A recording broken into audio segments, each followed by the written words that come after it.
नमस्कार MSM news ओडियारू मु रूपाली बेहेरा आपण मानकु स्वागत जणाई आजिर खबर को विस्तारित रूपे आरंभ करिया जाउछि।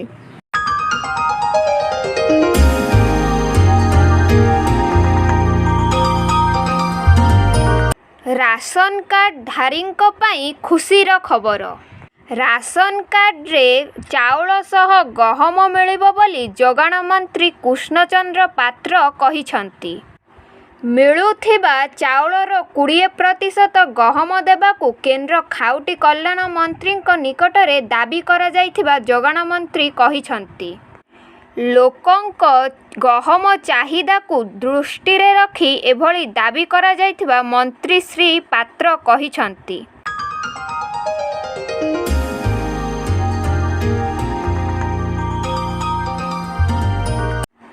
प्रधानमंत्री नरेंद्र मोदी बांग्लादेश सरकारक अंतरीण सरकारर मुख्य मोहम्मद यूनुसଙ୍କ सह फोन रे कथबार्ता होइछंती।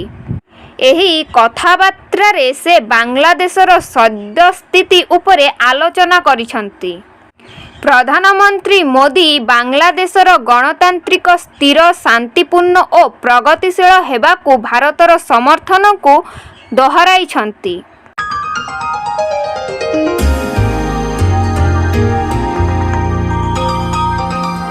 जम्मू काश्मीर रे 3टी पर्याय रे निर्वाचन करने घोषणा हो सारी।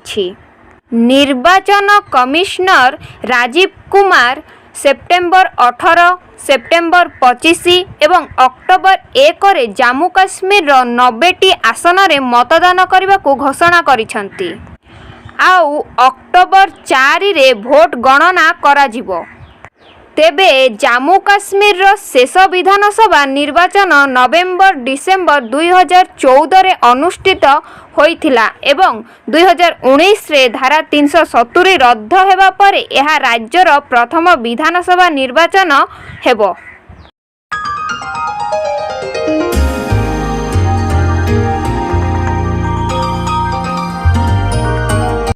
ओडिशा और ओडिया लोकमानंकर विकास हेउछि राज्य सरकारक लक्ष्य।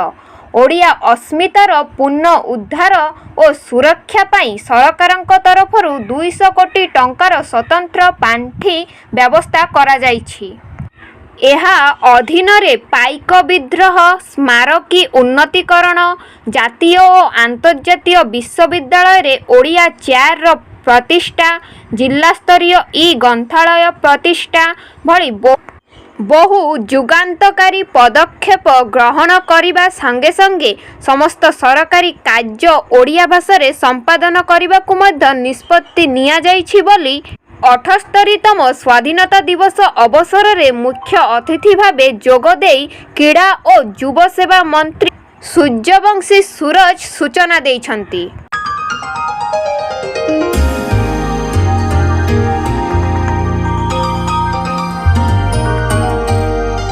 मालकानगिरी सीमांत छत्तीसगढ़ रे पुणी नक्सल हिंसा देखा मिली।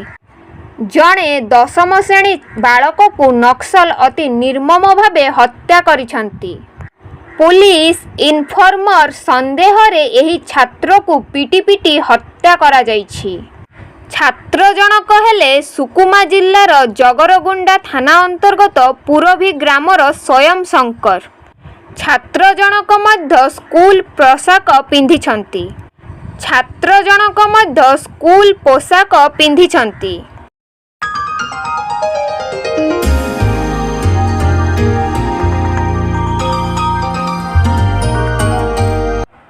कोलकाता आरजीकर मेडिकल कॉलेज और हॉस्पिटल रे जड़े महिला डाक्तर को दुष्कर्म और हत्या घटना सारा देश रे चर्चार विषय पलटिछि। एहाकु नेई देशर विभिन्न अंचल रे डाक्तर माने हड़ताल को ओह्लाइछंती। कोलकाता हाईकोर्टक निर्देश रे सीबीआई तदंत आरंभ करिछि। मेडिकल कॉलेज रो अध्यक्ष और विभागीय मुख्य को जेरा आरंभ होइछि।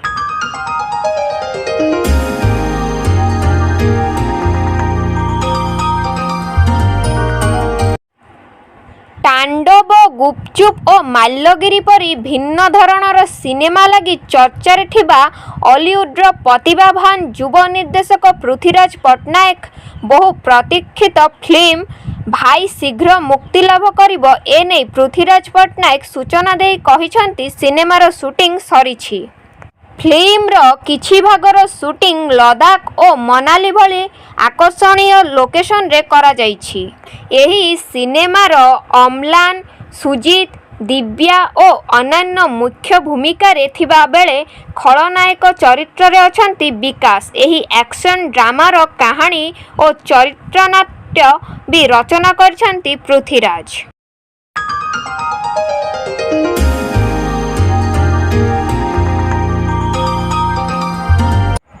70ତମ ଜାତୀୟ ଫିଲ୍ମ ପୁରସ୍କାର ଘୋଷଣା କରାଯାଇଛି। ବିଭିନ୍ନ ବିଭାଗରେ ଶ୍ରେଷ୍ଠ ବିବେଚିତ ହୋଇଥିବା କଳାକାରମାନଙ୍କୁ ରାଷ୍ଟ୍ରପତି ଦ୍ରୌପଦୀ ମୁର୍ମୁ ପୁରସ୍କୃତ କରିଛନ୍ତି। 2022 ମସିହା ଜାନୁଆରୀ 1 ତାରିଖଠାରୁ ଡିସେମ୍ବର 31 ତାରିଖ ମଧ୍ୟରେ ଯେଉଁ ଫିଲ୍ମଗୁଡ଼ିକୁ ସେନ୍ସର ବୋର୍ଡ ପକ୍ଷରୁ ସେନ୍ସର ସାର୍ଟିଫିକେଟ୍ ପ୍ରଦାନ କରାଯାଇଥିଲା, ଏଥର ସେହି ଫିଲ୍ମଗୁଡ଼ିକୁ ଆୱାର୍ଡ ଦିଆଯାଇଛି। ବ୍ରହ୍ମାସ୍ତ୍ର ଫିଲ୍ମ ପାଇଁ ଅରିଜିତ ସିଂଙ୍କୁ ଶ୍ରେଷ୍ଠ ପୁରୁଷ ପଛପଟ ଗାୟକ ଭାବେ ପୁରସ୍କୃତ କରାଯାଇଛି। ଦମନକୁ ମିଳିଛି ଜାତୀୟ ପୁରସ୍କାର। ଶ୍ରେଷ୍ଠ ଓଡ଼ିଆ ସିନେମା ଭାବେ ଦମନକୁ ମିଳିଛି ଏହି ଜାତୀୟ ପୁରସ୍କାର। ଏହି ଘୋଷଣା ପରେ ପୂରା ଦମନ ଟିମ୍ ଉତ୍ସାହିତ ହୋଇଛି।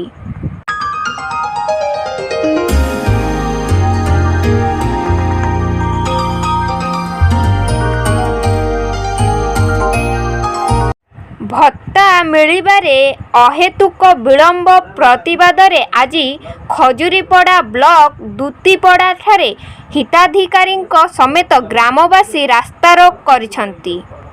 ବରିଷ୍ଠ ଅଧିକାରୀମାନଙ୍କ ହସ୍ତକ୍ଷେପ ପରେ ଲୋକଙ୍କୁ ଭତ୍ତା ପ୍ରଦାନ କରାଯିବା ସହ ରାସ୍ତାରୋକ ହଟିଛି। ସୂଚନା ଅନୁଯାୟୀ ଅନ୍ୟ ପଞ୍ଚାୟତରେ ଠିକ୍ ସମୟରେ ସମସ୍ତ ଭତ୍ତା ପ୍ରଦାନ କରାଯାଉଥିବା ବେଳେ ଦୁତିପଡ଼ା ପଞ୍ଚାୟତରେ ଭତ୍ତା ପ୍ରଦାନରେ ବିଳମ୍ବ ଘଟିଛି।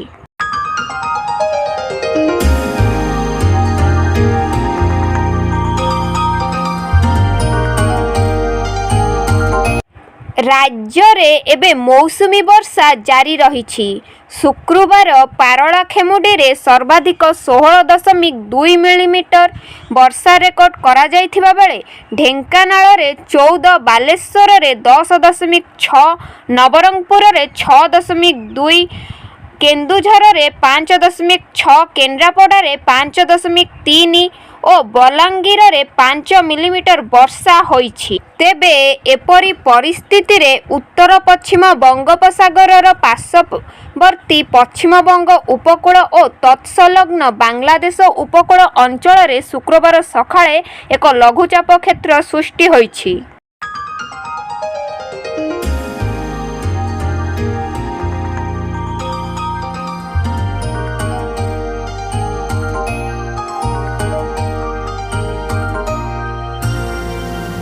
ରାଜ୍ୟରେ ଏବେ ମୌସୁମୀ ବର୍ଷା ଜାରି ରହିଛି।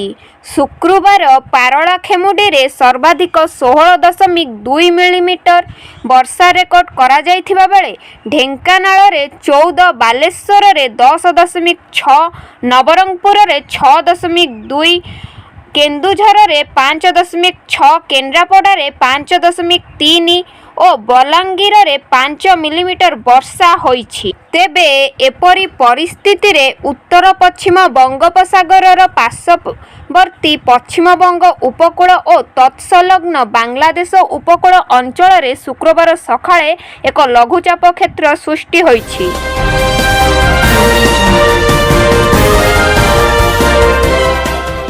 जदि आम चैनल प्रत्येक खबर आपण मैंने पाइबाकू चाहते तेबे आम चैनलटी सब्सक्राइब करी बेल आइकन को ऑन करंतु एवं जदि आम खबर आपण मैंने पसंद करंती तेबे लाइक, कमेंट, शेयर करंतु। आजिर खबर को एठी रखुछु। नमस्कार, जय जगन्नाथ।